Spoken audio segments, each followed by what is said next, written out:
예, 오늘은 14강이 되겠습니다. 대제사장의 예복과 직무, 대제사장의 예복과 직무인데 이 예복의 부분하고 직무의 부분, 분량상으로 예복이 많고 직무가 좀 적기 때문에 순서를 조금 바꿔서 직무와 예복으로 이렇게 두 번에 걸쳐 갖고 우리가 공부를 하고자 합니다.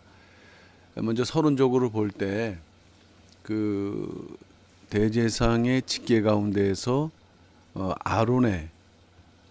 아론과 그의 직계 후손들에게는 제사장 혹은 대제사장이라는 특별한 신분을 부여받는데, 직무적인 면에서 볼 때는 그 하나님께 드린 예물과 제사에 대한 그 책임을 맡는 인물이고 총책임자가 이제 대제사장이라는 것이죠.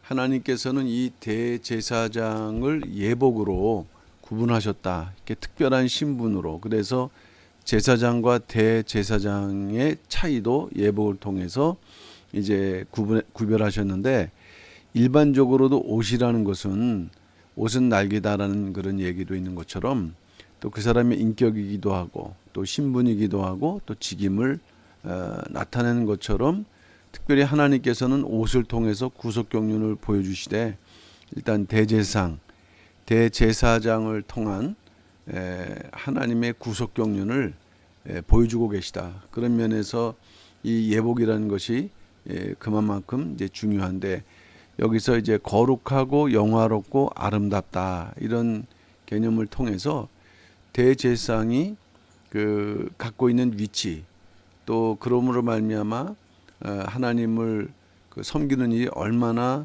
큰 일인가를 이 예복을 통해서 이제 말씀하고 있기 때문에, 우리가 이 대제사장의 예복 또는 제사장의 예복을 통한 구속 경륜을 잘 알아야 된다는 말씀이 되겠습니다. 저렇게 28장 2절 말씀 보게 되면 내용 아론을 위하여 거룩한 옷을 지어서 영화롭고 아름답게 할지니, 그러니까 요거는 내용 아론한 거 보니까 이거는 모세에게 하신 말씀이 되겠죠. 그래서 이제 제사장, 대제사장 그 제도가 시작될 때 그 대제사장이 입는 옷은 영화롭고 아름답다라는 것을 하나님께서 직접 표현하신 것입니다. 그 옷을 입은 대상이란 존재는 인간이기 때문에 불완전한 존재이면은 틀림없지만은 옷을 입혀주심으로 말미암아 그 옷으로 인해 갖고 그가 하나님의 영화로움을 드러내는 그러한 존재라는 것을 말씀을 해주고 있습니다. 어쨌든 이제 우리가 대제사장에 대해서 공부를 해나가는 과정 속에서 이 대제사장이라는 것은 성경적으로 어떠한 의미가 있는 것이냐, 물론 최종적으로는 예수 그리스도가 참된 대제사장이라는 것을 우리가 목적으로 보면서 나가지만은, 구약 역사에 나타난 이 대제사장만으로도 지상 최대의 사명자이다. 하나님께 영광을 돌리는 일이 인간의 근본적인 사명이라고 할 때 지상 최대의 사명자이고 또 존귀한 자이다라는 그런 의미를 담기고 있습니다. 이처럼 대제사장에게는 특별한 성별이 필요했고요. 거룩이죠. 직무가 요청되었다. 그러나 그것을 통해서는 결국 무엇을 말씀하느냐? 영원한 대제사장으로 오실 예수 그리스도의 모습을 담고 있다. 요것이 이제 예복과 직무에 대한 이제 서론 부분인데, 아까도 말씀드렸던 것처럼 1번이 예복이고 2번이 직무인데, 요거를 이렇게 바꿔서 직무부터 살펴보고 이제 예복 중에서 제사장의 예복과 대제사장의 예복이 있습니다. 핵심은 대제사장의 예복이 될 텐데 이제 직무와 더불어 제사장의 예복을 이제 오늘 공부로 한다는 말씀이 되겠습니다. 자, 먼저 대제사장의 직무는 무엇일까요? 무슨 일을 하는 일이 대제사장의 직무였을까요? 직무는 일반적으로 해더라도 직무를 맡은 자가 충실히 수행해야 될 사명이 있다는 것이죠. 우리가 어떤 그 위치에 있든 간에 하나님의 구원을 받은 다음에 성도, 그 다음에 여러 가지 중직을 맡게 되죠. 또 목회자라는 그러한 어떤 그 사명을 맡게 됩니다. 그것이 다 직무에 해당되는데, 그 중에서 성경은 이 대제사장의 직무를 강조하고 있습니다. 왜? 이것은 결국에는 예수 그리스도의 모습을 보여주고 있기 때문이죠. 그러면은 구약에 나타난 그 이스라엘 백성의 대표자인 그 대제사장의 직무는 무엇인가 할 때 제사라는 것은 하나님께 드리는 거룩한 그 이제 예배죠. 그것에 대한 모든 제반 사항을 관장하는 총책임자다라는 것이에요. 여기도 우두머리라고 되어 있는데 성막 하나님의 성전에서 제사를 담당하는 레위 지파의 모든 제사장들이라든가 여기에는 또 레위인들도 포함되어 있겠죠. 우두머리다. 하나님 앞에서는 이스라엘을 대표하는 자였다. 이스라엘 백성들은 그 이제 신정 국가 있죠. 하나님께 예배드리는 그렇기 때문에 사실은 대상이 그 대표 왕의 역할을 이제 차지했거든요. 그러한 속에서 그렇지만은 무엇보다도 그들은 제사에 관한 모든 제반 사항을 관장했고 또 제사가 이루어지기 위해서는 성소를 중심으로 해서 예물이 들어오고 나가는 이것을 한마디 말하면 돈이라고 한다면 그 돈을 관리하는 총책임자였다. 자, 그러나 대제사장의 구속경륜을 알기 위해서는 이 대상만이 행하는 일이 있었는데 그것은 1년에 하루 한 번이 아니고요. 하루입니다. 하루 지성소에 들어가는 일. 결국에는 이따 살펴보겠습니다만은 4번을 들어가게 되는데 지성소에 들어가는 이거는 제사장도 할 수가 없는 일이에요. 오직 대속죄일 7월 10일에 드리는 그 제사에 오직 그 대상만이 지성소에 들어가서 이 제사의 행위를 시행할 수 있는데 왜 대속죄일인가? 1년의 모든 죄를 이스라엘의 모든 전체의 죄를 사하기 위해서 물론 거기에는 대제사장 자신의 죄도 포함되어 있다는 거예요. 왜? 불완전한 존재이기 때문에. 그러나 이스라엘을 대표하기 때문에 이스라엘 전체 죄를 하나님께 사하는 날을 정하셨어요. 지성소에 들어가야만 해결되는 모든 제사의 최고 절정이죠. 그리고 이 지성소의 예배 제사를 통해서 이후에 이루어지는 모든 제사가 성결함을 얻게 되는. 그래서 이 날은 큰 안식이라고 했고요. 또 영원히 지킬 규례라고 했습니다. 자, 이러한 규례가 언제 시작되었는가 할 때 아론의 두 아들 가운데 나답과 아비후가 하나님께 다른 불로 분향함으로 죽게 되는 일이 있었습니다. 그러나 이러한 죄악으로 인해서도 하나님께서 슬퍼하지 말라 하셨고 모세를 통해서 이번 그 기회에 대속죄일의 규례를 말씀하시게 되었다는 것이 되겠습니다. 하나님께서 대속죄일의 규례를 계시하게 됐는데 나답과 아비아의 죽음이 동기가 되었지만은 또 그것이 계시가 됨으로 이제 제사의 제도라든가 대상 또는 제사장의 모든 그러한 그 제도가 더욱더 그 형식을 갖춰 나가는 또 계기가 되었고 그리고 이제 대제사장이라든가 제사장이라는 역할이 이스라엘 사이에서 중보가 되는 그러한 위치가 되는 그런 계기가 바로 이 대속죄일의 그러한 규례이다. 백성이 있고 하나님이 계시고 백성이 있고 요 사이에 대상이 1년 한 번에 그 이제 하나님 앞에 드리는 그러한 그 중보 역할 이것이 바로 대속죄일의 규례가 되었던 것입니다. 그래서 이 대속죄일에는 대상만이 드려서 제사를 드리게 되는데 첫째 자신, 두 번째 권속 이것은 제사장과 제사장 가족들 그 다음에 제사장들 혹은 레위인들을 포함하겠죠. 거기에 백성, 온 백성을 위한 그러한 속죄 그리고 이제 번제는 자기와 백성 이런 식으로 대상 자체가 벌써 하나님의 그 은혜를 입어야 되고요. 속함을 받아야 되고 그러면서도 백성을 대표하면서 이러한 제사를 드린다. 히브리서에서는 이러한 그 제사에 대해서 오직 둘째 장막은 대상이 홀로 1년에 1차라고 했거든요. 아까도 말씀드렸던 것처럼 요거는 1차지만은 1차로 되어 있지만 사실 하루라는 의미입니다. 들어가되 피 없이 아니한 양이 이 피는 자기 백성의 허물을 위하여 드리는 것이라 말씀했습니다. 아론은 이때 자기를 위해서 그 다음에 이스라엘 회중으로부터 왜? 자기의 번제를 속죄제를 드리고 번제를 드리지 않습니까? 그 다음에 두 번째는 또 이스라엘을 대표해서 또 번제와 속죄제를 드린단 말씀이에요. 그래서 아론은 자기를 위해서는 수송아지와 번제물 수장을 드리는 것이고, 요거는 이제 속죄가 되겠죠. 그 다음에 이스라엘 회중으로부터는 수렴소 둘과 번제물 수약 하나를 이렇게 준비를 해서 이제 제사를 드리게 된다. 그러기 위해서 이 속죄일이 되면 제사장은 먼저 물로 몸을 씻는다. 그리고 두 번째, 거룩한 세마포 속옷과 세마포 고이를 입는다. 세 번째, 띠를 띈다. 허리에 두르고. 네 번째, 머리에 세마포관을 쓴다. 그래서 단독으로 지성소에 들어가서 자신과 이스라엘 백성을 위해서 속죄제물의 피를 뿌린다. 이것이 이제 그 7월 10일 대속죄일에 이루어지는 일이라는 말씀이에요.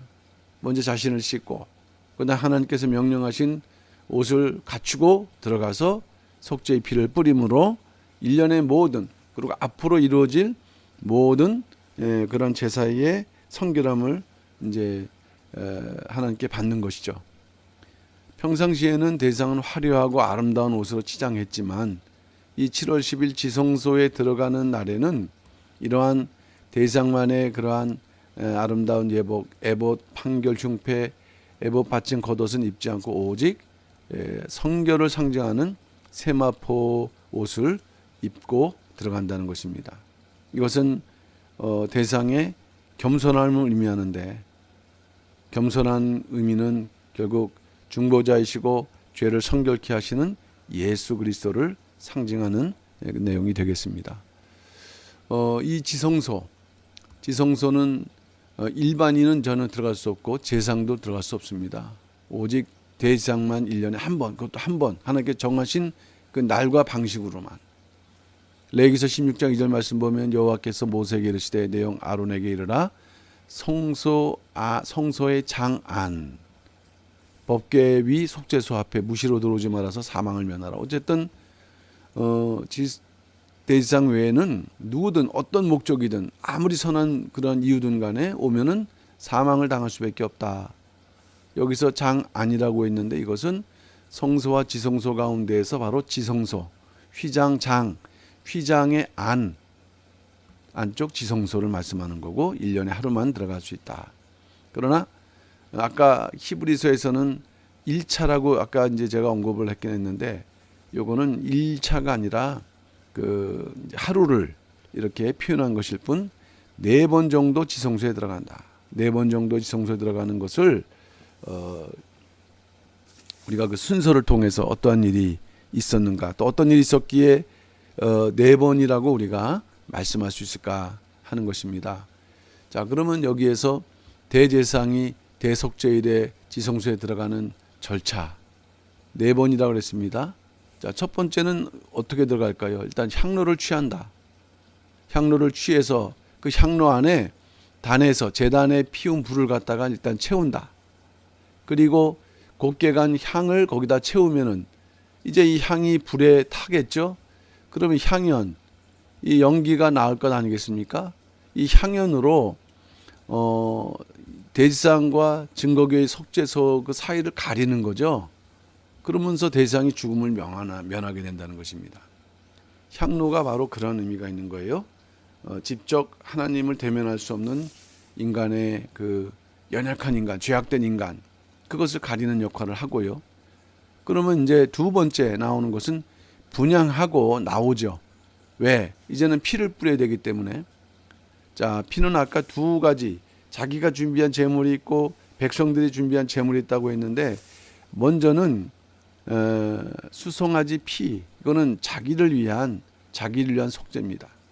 자, 먼저 속죄소 동편에 뿌리고 그 다음에 손가락으로 그 피를 7번 다시 뿌리고, 그러니까는 수송아지 피를 가지고서 먼저 속죄소 동편에 뿌린다. 동편이라는 것은 문이 있는 쪽이 있는 거거든요. 그러니까 속죄소를 바라보면서 손가락으로 다시 그 피를 이렇게 7번 이제 뿌리게 되는데, 특별히 여기서 이제 숫자가 7이라는 것은 하나님께서 그 죄를 사하시는 강구, 이 7이라는 것은 완전수의 의미가 있기 때문에 우리의 강구를 온전히 받아주시고 사해 주실 것을 이렇게 이제 기도하는 행위가 되는 것이죠. 이 대상의 제사에 주목할 점이 있다면은 온 백성의 죄를 먼저 속죄하는 것 이전에 먼저 대상 자신의 죄를 위한 속죄가 선행된다는 말씀이에요. 속죄. 그러니까 바로 이 제물은 자기가 준비한 것이고 이 자신의 속죄를 선행하면서 하는데 이것이 얼마나 중요한지 레위기 16장에만 이것이 7회나 기록될 정도로 대단히 중요한 의미를 지닌다. 그리고 이제 그 다음에 나와서는 속죄제 염소, 이거는 백성들, 회중들을 위한 속죄 위한 것이죠. 그 피를 가지고 지성소에 다시 들어갑니다. 그래서 두 번째 자기를 위해 행했던 방식으로 속죄소 앞에서 또 7번 뿌리는 방식으로 이제 피를 뿌리는 것이죠. 근데 아까 이 회중을 위한 속죄제는 염소가 2마리였다라는 거. 2마리였다는 거. 그 중에 아사셀 염소 외에 다른 염소를 갖다 취한 이유는 뭐냐면 아사셀 염소라는 것은 이것은 광야로 보내야 됐기 때문에 산채로 광야에 보내야 됐기 때문에 모두 다 예수 그리스도를 상징하죠. 십자가에 달리신 예수 그리스도라고 한다면은 이처럼 광야에 보내져서 그 속죄 제물이 되는 그러한 그 아사셀, 그러한 염소, 이 두 가지가 다 예수님을 이제 상징하는데 어쨌든 2마리 중에서 1마리의 그러한 그 속죄제를 가지고 두 번째 들어간 방식으로 똑같이 피를 뿌리고 이제 나오고요. 지성소에서 나온 다음에는 이제 제단을 속죄를 하는데 수송아지 피, 염소의 피를 취하여, 요거 수송아지 피라는 것은 아까 아론이 준비한 자신을 위한 것이었고 염소의 피는 온 회중을 위한 것이었습니다. 자, 그러면은 단 4귀에 뿌리고 그 위에 피를 7번 뿌린다. 예. 이처럼 지성소에서만 이루어지는 것이 아니라 이것은 단을 성결케 하는 일이었습니다. 단을 성결케 하는 일. 왜냐하면 매번 단에서 제사가 이루어지는데 그 제사가 부정하지 않는 그 속죄일이에요. 지성소, 회막, 단을 위해서 속죄하는 일은 왜 중요하느냐? 이 제단이 부정할 경우에 앞으로 1년 동안 모든 제사가 부정하면 하나님께서 연락하지 못되기 때문에, 그래서 하나님께서는 이 단의 성결을 강조하시고 그것이 7월 10일 대속죄일에 이루어지는 아주 중요한 그런 행사가 되겠습니다. 그러니까 단을 성결케 한다는 것은 우리가 교회에서 예배를 드리지 않습니까? 그러니까 예배는 영육간에 성결해야 되고, 그리고 그 예배가 하나님께 연락되는, 우리는 예배 드리지만 하나님께 연락되지 않는 예배가 있을 수 있다는 것이에요. 그러니까 이 구약의 것이 오늘 그대로 실행되는 것은 아니지만은 얼마만큼 오늘의 예배가 성결하고 또 정직해야 되는가 하는 것을 우리에게 교훈을 해주고 있습니다. 그 다음에 단을 이제 정결하기를 마친 다음에는 그 다음에 아사셀 염소죠. 산 염소 머리 안수하고 광야로 내보낸다. 예, 그러니까 그 산 염소에게 모든 죄악을 전가시키고, 그리고 이제 광야로 가면 이 광야로 간 염소는 짐승의 먹이가 되겠죠. 그 죄가 이제 다시 짐승에게로 이게 전가가 되는 것이에요. 아사셀 염소. 그리고 이제 회막으로 들어가서 지성소에 들어갈 때 입었던 세마포 옷을 벗어 두고, 그리고 물로 몸을 씻고 또 자기 옷을 입는다. 여기서 자기 옷이라는 것은 평상시에 직무를 행할 때 입었던 그 화려한 대제사장의 복장을 말씀을 하고 있습니다. 그러니까 이처럼 이러한 순서가 하나님께서 정해준 순서이고, 아무리 대상이랄지라도 이런 일을 행하지 않으면 제사장으로서도 그 죽임을 당할 수밖에 없는 일이었습니다. 이제 옷을 갈아입은 대상은 자기의 번제를 드렸죠. 그 다음에 백성의 번제를 드렸죠. 그래서 자기와 백성을 속죄하고 그 다시 속죄제 희생의 기름을 단에 불사르게 된다. 그러니까 제단에서는 피를 뿌렸고 그 다음에 또 나와서 또 이렇게 그 피로 제단을 성결케 했습니다. 그 다음에 이제 번제를 드리는 것이에요. 번제를 드리는데 자기를 위해서도 번제를 드리고 또 백성을 위해서 번제를 드리는데, 일단 지성소에서 이루어지는 속죄가 죄인된 인간의 근본적 속죄라고 한다면은 이제 번제로 희생의 제물을 드리는 속죄는 우리가 근본적인 죄를 속한 후에 생기는 더러움을, 그러니까 예수 그리스도의 십자가 보혈로 우리가 죄사함을 받지만 또 그 이후에도 짓는 죄가 있지 않습니까? 이것은 일단 우리가 구원받은 이후에 회개하는 행위를 이제 상징하는 부분이 되겠습니다. 그러니까 성도는 새 예루살렘 성에 들어가기 전까지 계속적으로 회개하는 삶을 살아야 된다. 요한계시록 22장 14절 말씀이죠. 그리고 마지막 네 번째가 다시 지성소로 들어가는데 향로와 불을 제거하고 나온다. 향로와 불을 제거하고 이제 나와야죠. 예. 그러면은 이것이 이제 네 번째 들어가는 과정인데, 유대 문헌에는요, 요 네 번째 지성소에 들어가는 과정도 자세하게 그것을 기록하고 있지만 이것은 성경에 나와 있지 않는데, 대신에 구속사 시리즈 6권 402페이지에 그 잘 기록되어 있기 때문에 이거는 참조를 해보시면 되겠습니다. 그렇지만 오늘날에는 대제사장이 또 지성소에 들어가서 우리를 위해서 죄를 속할 필요가 없어졌어요. 그것을 이제 보여주는 상징이 바로 예수님께서 십자가에서 운명하실 때 이 휘장이 위에서부터 아래로 찢어졌다. 그것은 뭐냐? 더 이상 이러한 제도가 필요 없다. 까다로운 그러한 대속죄의 제사를 드릴 필요가 없다 하는 것을 이제 말씀하시고, 그 다음에 이제 그 대상이 그 당시 구약 때는 중보 역할을 했는데, 예수님께서 십자가로 이제 중보가 되심으로 인해 갖고 이 예수 그리스도를 믿는 자는 언제든지 지성소로 나아갈 수 있는 그런 자격자들이 된다 하는 것을 말씀을 하고 있습니다. 이처럼 대상이 가장 고요한 중요한 그 일, 그것은 이처럼 1년에 한 번 지성소에 들어간 일이고 하나님의 명령대로 그 절차를 밟아야 된다. 자, 그다음에 세 번째는 우림과 둠밈으로 이제 판결을 했습니다. 판결이라는 것은 늘 어떤 그 공의에 입각해서 정의에 입각해서 올바른 판결을 해야 되는 어려운 일일 때 하나님의 뜻을 묻는 도구죠. 우림과 둠밈.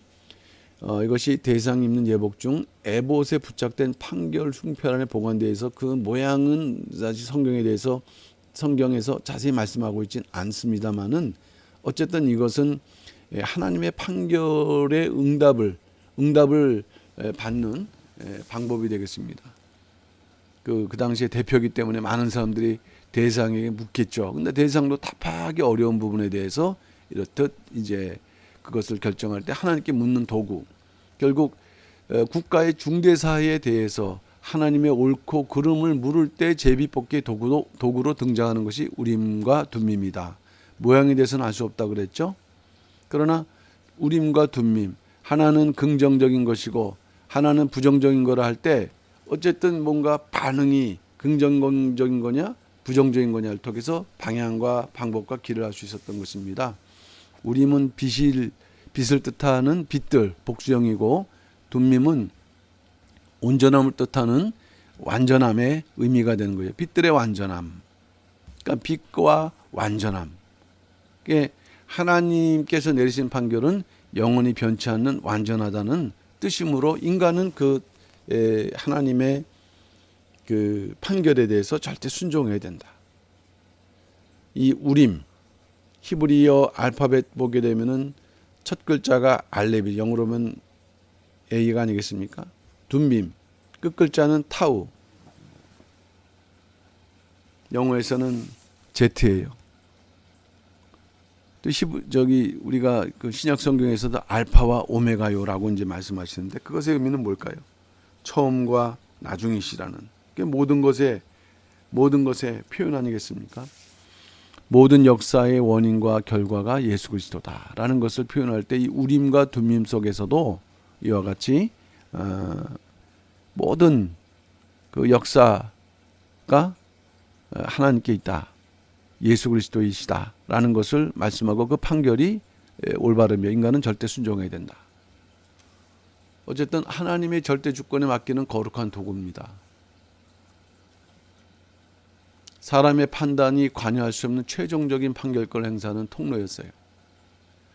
자, 구약 시대의 우림과 둠밈이 실제로 요청되는 일이 있을 때는 언제냐면은 이제 느헤미야 시대 때 그 귀한 자 족보를 조사할 때가 있었습니다. 근데 족보가 부실해서 이 사람이 진짜 제사장인지 아닌지를 알 수가 없었을 때, 그때 야, 우림과 둠밈을 가진 제사장이 일어나기까지는 먹지 말라, 이런 명령이 있었습니다. 느헤미야가 있겠죠.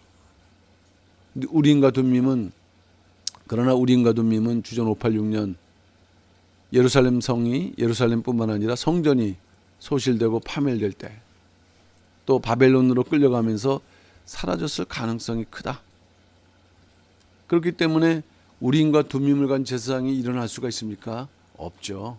그러니까 결국 그 당시에 족보를 부실하게 관리했던, 그 당시에 이제 하바야, 학고스, 바르실레, 이 사람들의 자손들은 결국 제사장직을 영원히 박탈당한 것으로 우리가 예측해 볼 수가 있는 것이에요.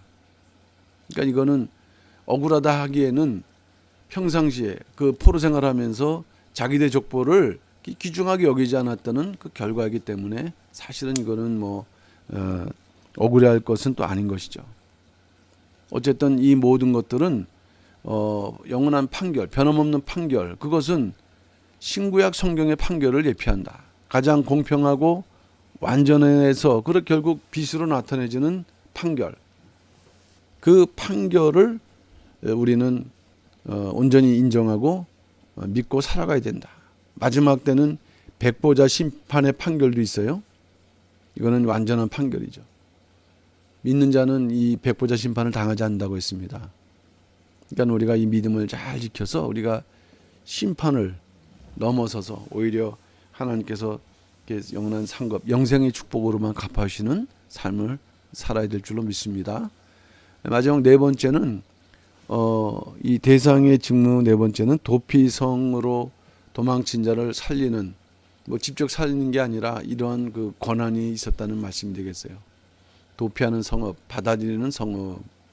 그러니까 살인을 했는데 의도적이지 않은 살인한 사람들을 안전 보장해주는 그런 장치죠. 고의적 살인은 그것은 용납되지 않았습니다. 근데 과실치사할 경우에 일단은 피하고, 그래서 또 보복으로 살해당하는 것을 피할 수 있도록 그 장치를 이제 마련해 주셨어요.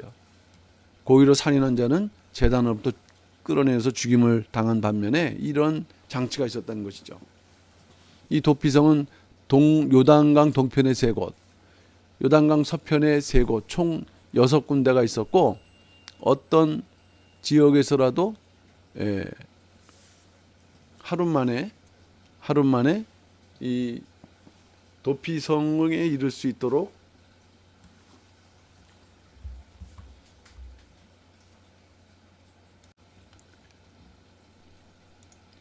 중간에 끊겨서 다시 이어서 하도록 하겠습니다. 도피성은 요단강 동편에 3곳이 있다고 했고요. 그 다음에 요단강 서편에 3곳이 있었다.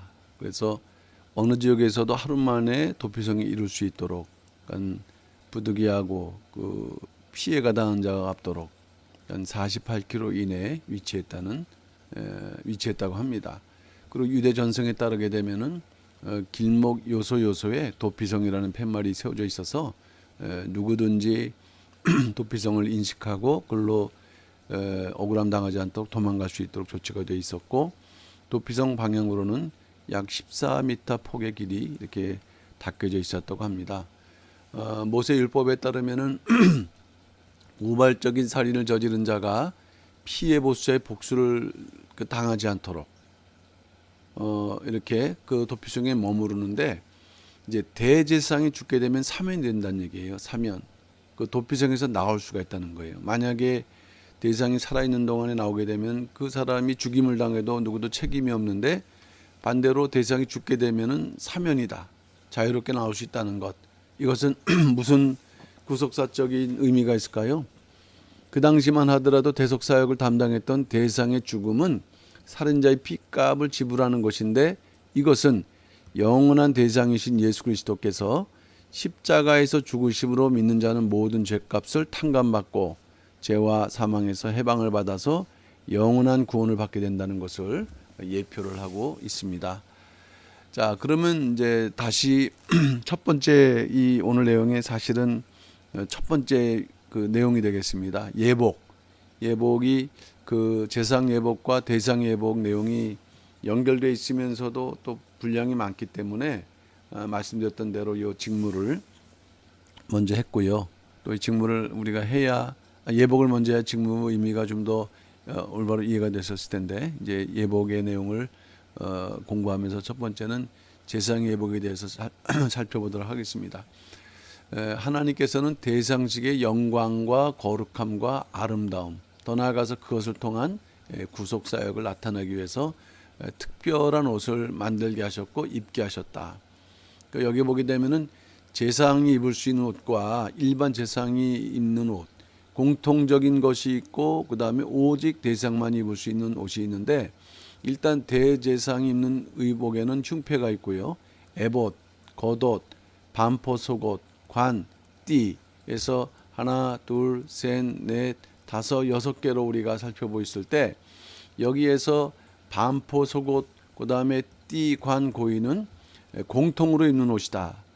그에 비해서 에봇, 에봇띠, 겉옷, 흉패 이것은 오직 대상만 입을 것이고 다음에 우리가 살펴보도록 하겠습니다.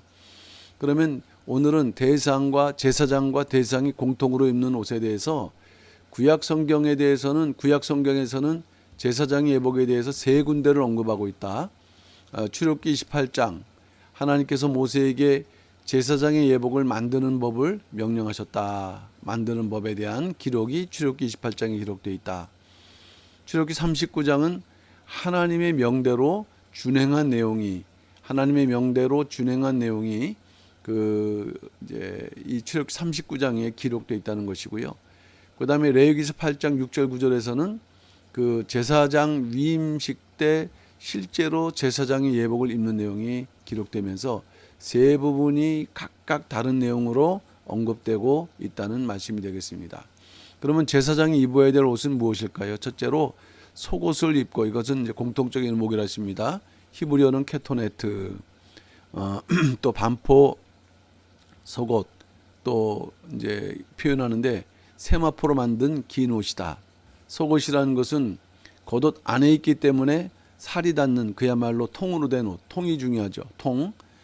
그래서 소매는 손목까지, 또 길이는 팔꿈치까지, 그리고 제사장의 그 속옷뿐만 아니라 일반적인 속옷도 역시 통으로 이렇게 이 속옷은 이루어졌다는 것입니다.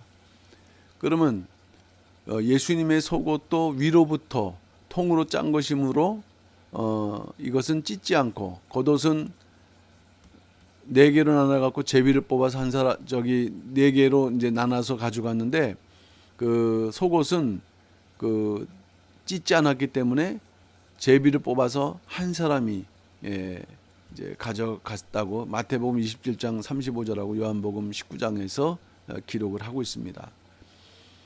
이 통 속옷의 재료는 배실이다. 배실. 가는 배실은 그 매우 가늘게 뽑은 배실. 이것은 곱게 짠 최상품의 이제 세마포로 만든 것인데 여기서 그 짜다, 짜다, 샤바츠. 그러니까 바둑판 모양으로 엮어 짠 그러한 의미를 지니고 있고요. 그렇기 때문에 요 반포 속옷 이것은 색깔보다는 짜임새를 강조하는 이렇게 바둑판 무늬 모양으로 짜 있다는 것을 강조하는 그런 내용이 되겠고 이제 구속사적 의미를 살펴볼 때는 이 케토네트는 잘 쓰지 않는 그런 히브리어인데 가리다라는 의미가 있다고 합니다. 이 케토네트의 원을 우리가 거슬러 올라가 보게 되면은 성경에서 가장 먼저 옷을 입은 사람은 아담과 하와인데 그들이 스스로 만든 범죄하고 만든 나뭇잎으로 만든 그 옷은 하고르라고 표현하는데 또 성경으로는 치마로 표현돼서 겨우 엉덩이 둘레만을 가리는 옷이었어요. 부끄러운 부분을 가리는 옷. 그에 비해서 하나님께서 이 그 짐승을 잡아서 입혀주신 가죽옷의 옷은 케토네트입니다. 그러니까 제사장들이 입는 케토네트가 성경에서는 창세기 3장 21절 그리고 창세기 37장 3절 요셉의 채색 옷을 표현할 때 어깨에서 발까지 내려오는 긴 옷을 표현할 때 케토네트라는, 그러니까 이 두 가지 예를 들어볼 때도 이 케토네트는 대단히 중요한 구속사적인 의미를 함축하고 있는 것이에요. 피를 흘리심으로 속죄제를 드리신 예수 그리스도. 그 속죄제가 인간의 허물을 가려주는 거. 우리가 옷을 입는 이유는 여러 가지가 있겠지만은 그 부끄러움을 또 수치를 가려주기 위해서. 그러니까 타락한 사람의 죄와 허물을 완전히 가려주시고 의의 옷을 입혀주시는 구속 역사가 있다는 것을 이미 이 케토네트를 통해서 아담과 하와 또 요셉 그리고 제사장 대상의 예복을 통해서 말씀하고 있으므로 그 대신 예수님께서는 우리에게 의의 옷을 입혀주시기 위해서 벌거벗김을 당하시는 이제 속죄 대속이죠. 온갖 수치와 형벌을 받으셨다 하는 것입니다. 이러한 그 예수님의 그 구속 역사를 우리가 잘 그 깨닫는 성도가 되어야 되는 것입니다. 둘째로는 이제 띠가 있습니다. 띠. 통으로 되어 있기 때문에, 속옷은 통으로 되어 있기 때문에 직무를 수행하는데 불편하죠. 그러니까 띠로 그것을 묶습니다. 띠를 묶는데 가슴에서 한 바퀴를 돌리고 그 발목까지 그 길게, 사람이 모였을 때 가슴으로 묶고 발목까지 길게 늘어지게 하는 띠라고 했습니다. 재료는 속옷에 매는 띠의 그 재료가 가는배실, 청색, 자색, 홍색실이니까는 네 개의 실로 이렇게 엮어서 맸는데 그 중에서 가는배실로 꼰 배실이라고 그랬어요. 요 가는배실이라는 것은 속옷을 만들거나 또는 그 성막 덮개의 재료였어요. 근데 가는배실이라는 것은 그냥 가늘다라는 의미보다는 가늘게 꼬았다라는 그런 의미가 성경적이라는 것이에요. 가늘게 꼬았다. 그저 만들면서 가늘게 생긴 그런 의미가 아니라 사용하기 위해서는 이것이 그 유용하기 위해서는 가늘게 꼬은 그러한 실, 그렇게 되기 위해서는 수많은 공이 들어가 있다는 거죠. 공로, 수고가 들어가 있다는 거예요. 그래서 왜 그렇게 가늘게 그 가는 배실을 꼬아서 만들었냐면은 실이 뜯어지지 않도록 이렇게 꼬았다고 이렇게 기록을 하고 있어요. 그런데 이런 가는 배실을 만드는 과정 속에서는 본래의 재료는 그렇지 않은데 순백색으로, 거룩함을 상징하는 순백색으로 만들기 위해서는 한 이틀 밤 정도 양잿물에 꼬박 담그어 볕에 말리게 되면은 이 색이 순백색으로 바뀌어진다는 거예요. 순백색으로. 거칠고 그 하얗지 않은, 순백색이지 않은 그런 재료가 이런 과정을 통해서 또 꼬박 이틀 밤이면은 이제 3일째를 또 의미하는 거 아니겠습니까? 죄인인 인간을 보배로운 존재로 변화시키는 하나님의 세미한 손길. 누구를 통해서? 예수 그리스도의 구속, 십자가를 통해서. 그러니까 이처럼 순백색, 의의 상징이라 했습니다. 근데 이것은 배실을 만들어가는 과정 속에서 보여준 것처럼 하나님의 간섭으로 깨끗한 세마포를 입게 하신다 하는 것입니다. 끈, 사명자의 자세죠. 그래서 사명자들 항상 끈이 이렇게 단단히 조여져 있는 그러한 자세가 되어야 되고, 반대로 사명의 띠를 띠지 않고서는 제사장의 사명을 감당할 수가 없다. 사명의 그 자세가 투철하지 않으면 진정으로 이 제사장의 사명을 감당할 수가 없다는 말씀이 되겠습니다. 이제 세 번째는 관입니다. 미그바. 제사장과 대상이 그 같이 공통으로 입는 관은 이제 머리에 쓰는 거 아니겠습니까? 근데 제사장이 쓰는 것과 그 대제사장이 쓰는 관이 달라요. 제사장의 관은 빛난 관이라고 불리는데 히브리어는 미그바. 근데 이 미그바의 그러한 원래 뜻은 산, 언덕, 이런 식으로 뭔가 위쪽으로 불쑥하게 솟아있는 모양을 따라서 미그바. 거기에 비해서 대상은 이런 식으로 터번으로 만든 그런 관이기 때문에 모양새가 벌써 다르죠. 터번 형태로 빙빙 돌려가면서 꿰맨 두건의 모양인데 비해서 제상의 머리에 쓰는 관은 볼록 솟아있는 그러한 모습으로 구별을 하고 있고, 예, 대상과 대상의 권위를 어떻게 보면 더 높이 세울 수 있다고 할겠는데, 이 제상의 관도 세마포로 만들어져 있다. 세마포. 정금으로 만든 그 면류관, 세상의 그러한 면류관들과 달리 세마포로 만들어졌다는 거예요. 세마포. 세마포가 성경에서 대단히 중요한 의미를 차지합니다. 영광과 아름다움. 세상의 아름다움은 정금으로 빛나는 아름다움이지만, 그러나 성경에서는 이 세마포의 그 단순하지만은 순백, 정결한 것, 거룩한 것이 하나님 보실 때 하나님을 영화롭게 하고 아름다운 것이다. 결국 하나님의 의를 상징하고 있어요. 가장 영화롭고 아름다운 것임을 나타내고 있는 것입니다. 고의, 마지막으로 이제 가장 속에 입는 옷이 되는 것입니다. 고의. 제사장의 예복 중에서 살에 가장 가까운 데 입는 옷으로서 하체를 가리는 속바지, 오늘날 말하면 이제 팬츠라고 할 수 있는 거죠. 허리에서부터 넓적다리까지 가리는 그러한 옷이 되겠는데, 역시 가는 배실로 짠 세마포로 만들어진다. 이 세마포가 이렇게 자주 등장해요. 그리스도의 의를 상징하기 때문에. 믿음으로 이렇게 살아가는 성도들의 옳은 행실을 비유한다고 요한계시록 19장 8절은 이제 말씀하고 있습니다. 그러면 이 고의의 의미는 뭐냐?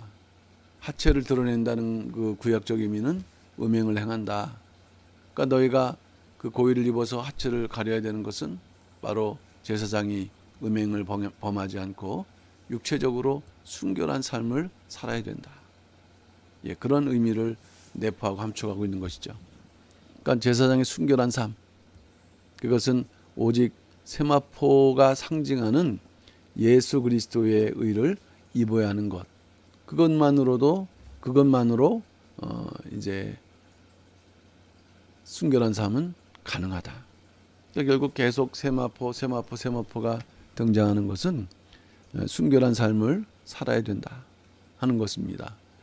그러니까 결국 이러한 구약 때의 그 제사장들의 옷은 신약의 그 성도들에게 보여주는 그 영적인 의미, 영적인 옷을 말씀하고 있기 때문입니다.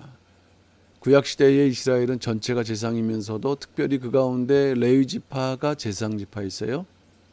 그러나 예수 그리스도를 믿은 이후에는 예수 그리스도의 십자가의 피로 속죄함 받은 성도들이 사실은 제사장이다라는 것을 이렇게 신약에서 증거를 하고 있어요.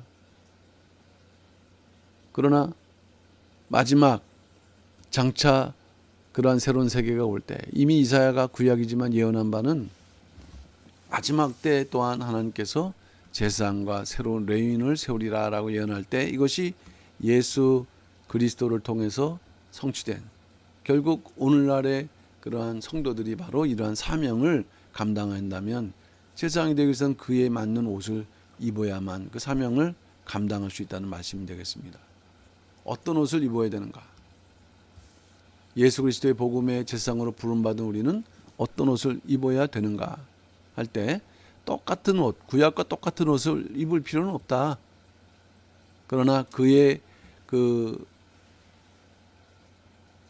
담겨져 있는 그런 구속 사역에 맞는 신령한 영적 옷, 이것은 행위일 수 있고 또는 삶일 수 있습니다. 그런 옷을 입는 자만이 진정한 제사장의 역할을 감당할 수 있다.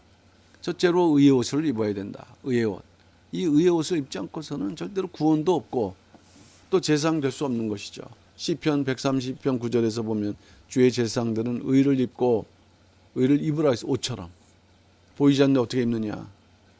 바로 이와 같이 이제 우리가 이러한 원리를 통해서, 이러한 비유를 통해서 잘 깨달은 말씀이죠. 옷처럼 이 의를 입었다. 그런 성도들은 즐거워 외칠지어다. 이 내용은 솔로몬이 성전을 건축하게 된 것을 감사하는 내용일 때, 이 이제 제사장이라 한다면 첫째 제사, 오늘날은 예배죠. 집전하고 중보의 사명이 있고, 이런 사명 감당하기 위해서 필요한 것은 무엇이다? 의의 옷. 옷이 없으면은 하나님 나라 잔치에서도 쫓겨난다 그랬어요. 그러니까 의는 성도가 입어야 될 예복일 때 예수 그리스도의 십자가를 믿음으로 의롭게 여기시고, 또 그 의를 통해서 우리가 진정한 그 참된 명분이 아니라 실제적인 의를 이루어가는 것이 그 성도의 삶입니다. 의의 옷 예수 그리스도의 십자가의 피로 씻음받은 대속의 은혜. 그러나 여기에 이제 성도로서의 옳은 행실, 어린 양의 아내인데 빛나고 깨끗한 세마포를 입어야 된다고 했는데, 이것은 결국 성도의 옳은 행실이라고 말씀하고 있거든요.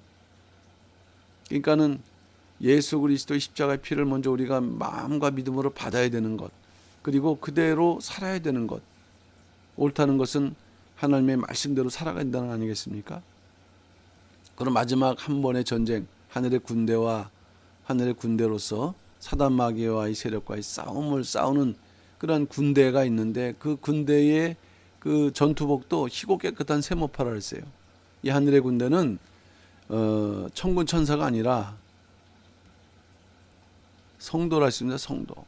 세마포는 성도들이 입어야 될 옷이기 때문에, 그래서 희고 깨끗한 세마포, 곧 의의 옷은 세상 종말에 하나님의 제사장된 성도들이 반드시 입어야 될, 또한 구원의 옷이자 사명의 옷이다. 사명의 옷이다. 그러니까 의라는 것은 주시는 하나님의 구원이지만, 그러나 그 구원을 이뤄나가는 또한 행위를 통해서 사명을 감당하는 그런 자들이 진정한 의의 옷을 입는 자격자가 되면서 또 진정한 제사장이 될 수 있다는 말씀 되겠습니다. 두 번째는 구원의 옷을 입어야 된다. 제사장은 구원의 옷을 입어야 된다. 시편 130편 16절. 내가 그 제사장들에게 구원으로 입히리니, 구원을 마치 구원을 옷처럼. 그러니까 의의 옷을 입은 자는 자동적으로 구원의 옷을 입게 돼 있다는 말씀이에요. 의의 옷을 입은 자들은 자동적으로 구원의 옷을 입게 돼 있다. 그러면 구원의 옷을 입은 제사장들, 다시 말하면 의의 옷을 입은 제사장들은 어떤 일을 해야 되느냐? 구원을 전해야 된다. 이 땅의 구원이 무엇이고 구원을 어떻게 받을 수 있다라는 그 하나님의 그 은혜의 말씀을 세상에 전하는 전달자가 되어야 된다. 통로가 되어야 된다. 신약의 왕 같은 제사장이 된 성도들은 그의 기이한 빛이죠. 도대체 구원받을 수 없는 사람들을 하나님의 긍휼과 사랑으로 구원하시는 그 하나님의 놀라운 그 덕, 아름다운 덕을 선전, 광고하라, 널리 전파하라. 이러한 선포로 구원의 옷이 다른 사람들에게 전달된다 그랬어요. 이 전달되는 일들이, 확장되는 일들이, 복음이 확장되는 일들이 또 한편으로는 하나님의 구속경륜이 날마다 성취되어 가는 일. 그러니까 하나님은 우리를 구원하시되 그저 구원에만 있지 않고 우리를 통해서 또 하나님의 역사가 이렇게 전달되면서 성취되는 것을 바라고 계시다. 그러므로 우리가 구원의 옷을 입고 있다는 것은 이러한 구원의 도구로서 살아가는 것을 말씀하고 있습니다. 이제 마지막입니다. 제사장은 또한 기쁨과 즐거움의 옷을 입고 있어야 된다. 이걸 뭐 마지못해 하고 이런 게 아니라 정말 이 자체의 기쁨과 즐거움이 옷 자체가 되는 것이죠. 시편 130편 9절 주의 제사장들은 의를 입었다. 그러면 그 결과 즐거이 외쳐야 된다. 왜냐하면은 그 의의 옳은 생활의 그 배경에는 이제 그것이 거룩과 경건 나타나겠는데 그 근원이 있다. 은혜는 우리의 것이 아니라 하나님께서 주시는 선물. 그러니까 결국에는 이러한 모든 은혜가 우리를 기쁘고 즐겁고 이러한 사명을 감당하게 하신다는 것입니다. 그러니까 결국 구약 때 제사장을 공부하지만 그걸 통해서 우리가 바로 제사장임을 깨닫는 것, 그 다음에 하나님께서 원하시는 제사장이 무엇인가 하는 것. 첫째로 의의 옷을 입은 정직한 제사장이 되어야 된다. 이 정직은요 대단히 중요한 성경에서 강조하는 성품입니다. 하나님 정직하신 분이시고 내가 모든 대신관계, 대인관계, 대물관계에 대해서 정직하지 않으면은 올바로 제사장 역할을 할 수 없는 것이죠. 두 번째, 구원의 옷을 입은 참 제사장. 아까 구원의 옷이라는 것은 구원의 복음을 널리 전파하는 행위라고 그랬습니다. 그리고 세 번째는 이러한 모든 그 배경 속에 기쁨과 즐거움, 그 은혜가 있는 거룩한 제사장. 이것이 바로 하나님께서 오늘날 우리에게 원하시는 제사장이라는 그러한 주제를 통해서 원하시는 신앙의 모습이 되겠습니다. 어쨌든 영원하신 대상 예수 그리스도, 영원하신 대상 참 대상 예수 그리스도를 우리가 지금 그 구속 경륜을 이제 배워가는데, 이런 은혜 속에서 우리가 구원자가 되었구나라는 것을 이제 깨닫고 감사하면서 좀 예수님을 마음속에 모시고 이렇게 뜨겁게 사랑하는 그런 삶을 통해서 제사장의 자격은 얻었지만은 중요한 것은 이제 참 제사장이 될 수 있도록 우리가 사명을 온전히 감당하시는 삶이 다 되실 줄로 믿습니다. 오늘은 여기서 마치고 이제 다음에 대제사장의 예복에 대해서 이어서 공부를 하도록 하겠습니다. 감사합니다.